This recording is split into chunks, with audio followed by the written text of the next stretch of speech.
Hello and welcome to the Monocle Weekly. I'm Chris Cermak. Today we're speaking with the Oscar-nominated documentary filmmaker Scott Kennedy. His last film, called Shot in the Arm, was originally meant to be a look at measles in the United States and why fewer Americans were taking vaccines.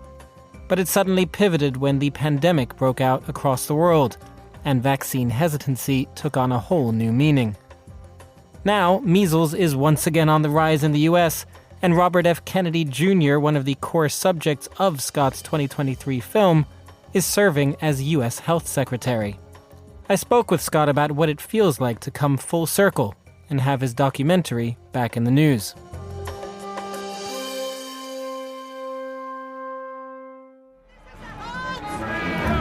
The vaccine itself is going to kill far more people. Conspiracy theorists play into distrust. Don't trust the experts. Don't trust scientists. It's going to be a disaster for mankind.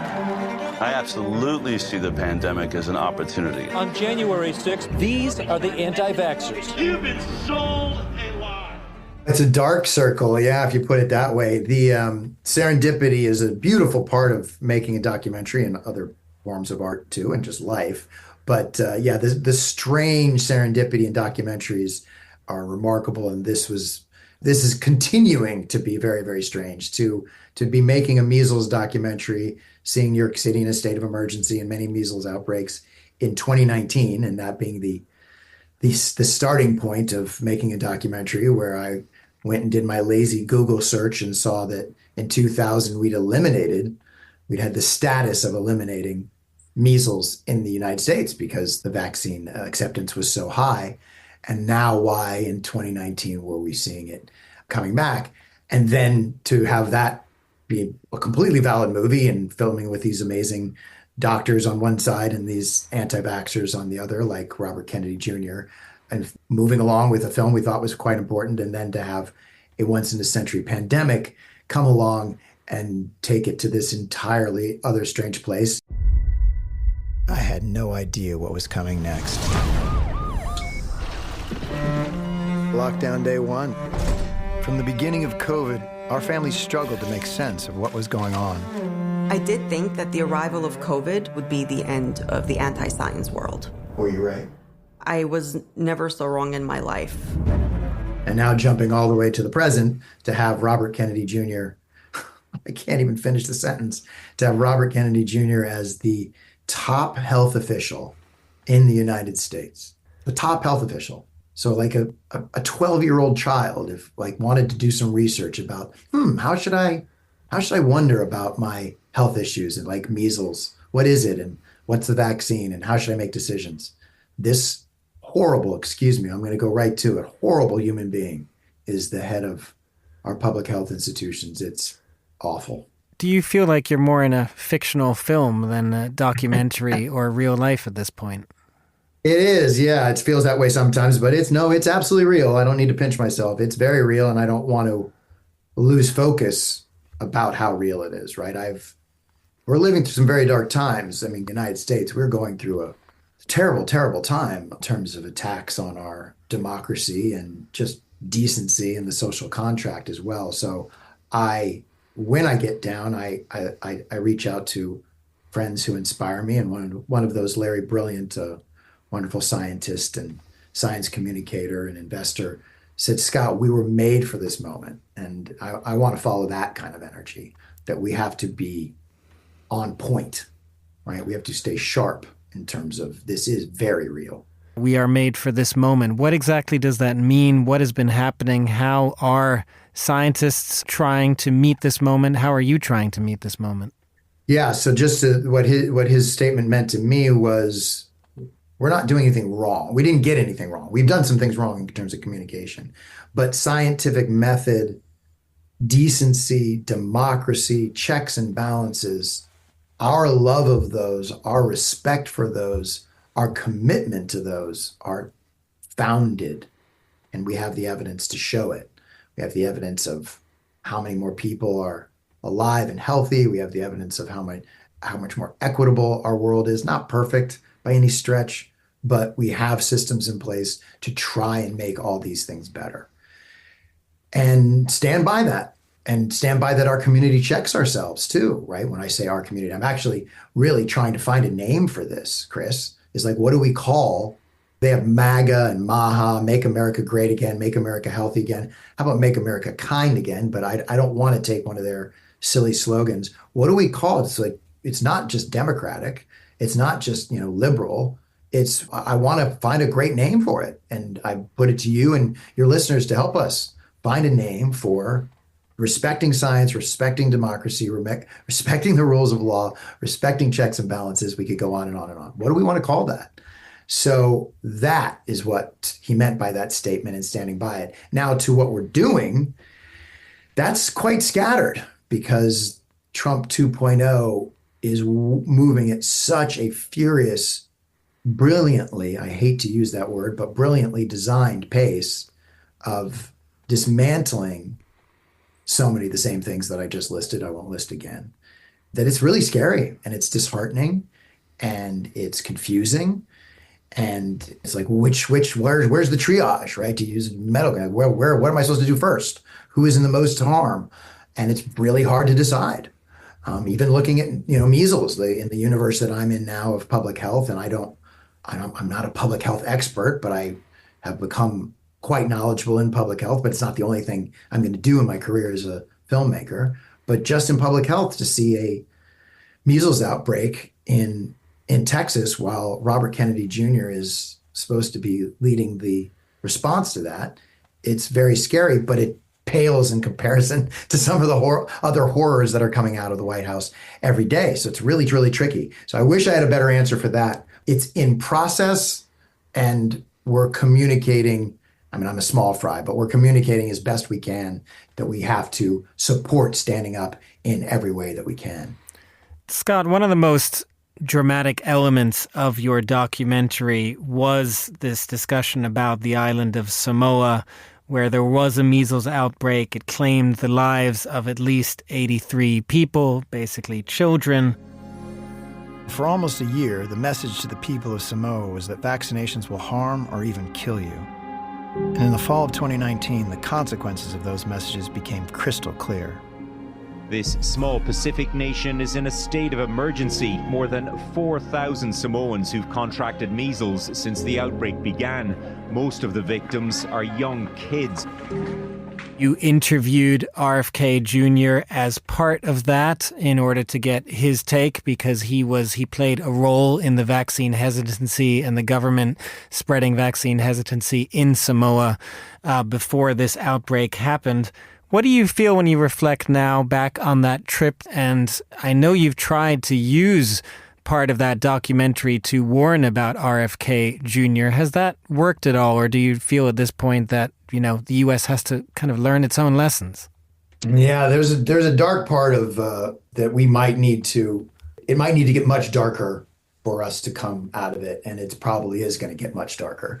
But yeah, the Samoa sequence is one of the more powerful sequences in the film, and to try and do it quickly, 2 babies died from a human error of nurses mixing a muscle relaxant into the MMR vaccine.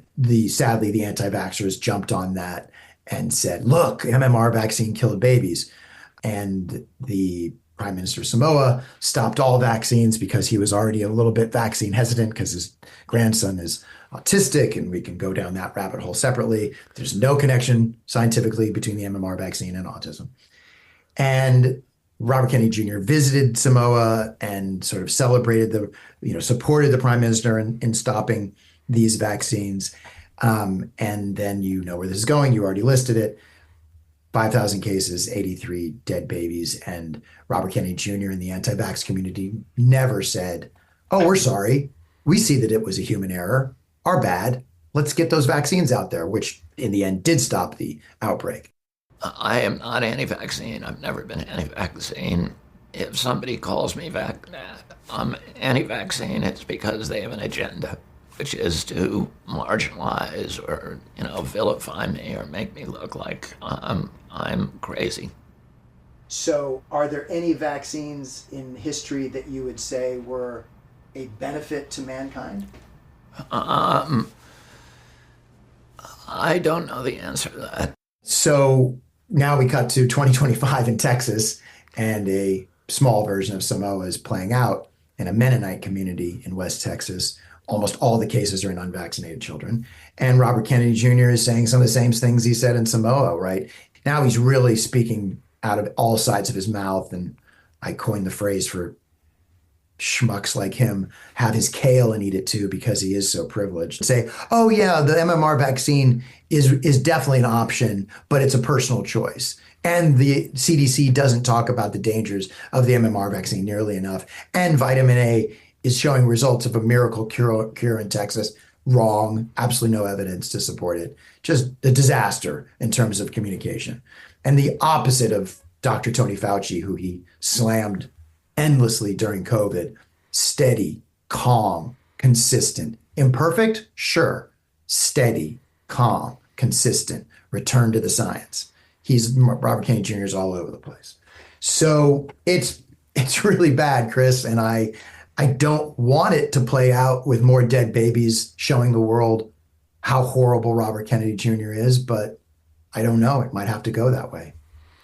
Scott, I do want to ask you about your documentary more broadly as well, kind of the journey that it's been on over the last few years between filming it, shopping it around, getting it played out on PBS in the United States, and then with this kind of shifting environment. What's the reception been like? My biggest whinge, actually I thought whinge was an English term, but somebody told me that it's more Australian. What's your understanding of that wonderful word, Chris? Is whinge? It's not American as much, but you can use it. Feel free. So good. I just love it because I love it when words feel and sound like what they're doing. So to whinge, my whinging side would be, we didn't reach nearly enough people, and that's marketing. Money. We're grateful to be on PBS right now, but it's even a sort of an indie version of PBS where we're great, happy to be there, but we didn't get picked up by the traditional streamers. And the why of that, I can confidently say the why of that isn't the quality of the film, because I have the evidence of very talented people, like yourself and film critics and on to say that to really vet the quality of it. It is a sturdy piece of filmmaking. It's sturdy storytelling. It's very honest storytelling. It's emotional. So getting past the whinging to the positive side, the response to the people who have seen the film has been remarkable. It's very, very powerful, cathartic, difficult at times, right? To relive these elements of COVID again, but again, cathartic. And going to some of the things about Larry Brilliant's line was telling us that the truth is worth it. Science is worth it. Decency is worth it. Hard work is worth it. And don't lose faith in that. And the film is being used in the public health community and beyond as a tool for that all the time. And I'm honored. And we have still a long way to go with its education plan and all of that. So I think the film will also age well. I mean, I think it's really going to be a time capsule of not just COVID, a time capsule of a very scary time that I hope we will get past in terms of, again, repeating myself, decency, honesty, what is verifiable truth, and how do we determine it? Just finally, Scott, you did mention at some point in this that you are a filmmaker, not necessarily a public health expert, at least not for the rest of your life. What's next for you? Oh God, I still am in this bubble, Chris, of defending science. I love it. It's just so fascinating, and it's an important time. My previous film, To Shot in the Arm, is Food Evolution, and it was a reset of the conversation around GMOs, and that was my beginning of, I was fumbling along like all of us, just, taking advantage of what science was doing for me every moment of my waking day in terms of safety and efficiency and gifts and just on and on and on and on. We all know it, but we don't think about it a lot. And I didn't realize how much there is a well-organized and well-funded groups of people slamming science. And then there's the more peripheral cynicism around that slamming of science has led to that needs defending. So I have another film with a working title, hopefully it's going to be a series actually, Toxic, that is looking at trying to determine what truly is toxic and what is spin about toxicity, going to the history of toxicology from a caveman walking out and trying one plant and it's nutritious and another one that makes him and his family itch or actually die, to, the incredible systems of toxicology that we have today that, make our planet function in remarkable ways that we wouldn't dream of, hundreds or even thousands of years ago. But also the toxicity of disinformation and cynicism and straight up lying that is so prevalent, especially in our country right now. It's big, it's timely, it's very, very important. And I hope I can get that made next. And I've got quite a few other projects after that, a clear-eyed reset of the UFO conversation based on science and data, and trying to stop the tidal wave of movies that keep saying the same thing. What if, and who really knows? So I'm doing that and developing that with my dear friend Neil deGrasse Tyson again. So yeah, lots of projects, and also a new company that we're starting called Time Capsule Movies. That's personal documentaries, quality personal documentaries on a small scale that could be vanity piece for your family, but also could be portraits of a great artist or a great scientist that is not going to be known. It's not going to have a documentary on, PBS or these other places, but we want to remember them. Yeah, that's Time Capsule Movies, and you can check that out at timecapsulemovies.com. So yeah, a lot going on, Chris. I wish I was cloned. That was the filmmaker Scott Kennedy. You can check out Shot in the Arm on PBS's website. Also check out more from Scott's latest project, Time Capsule Movies.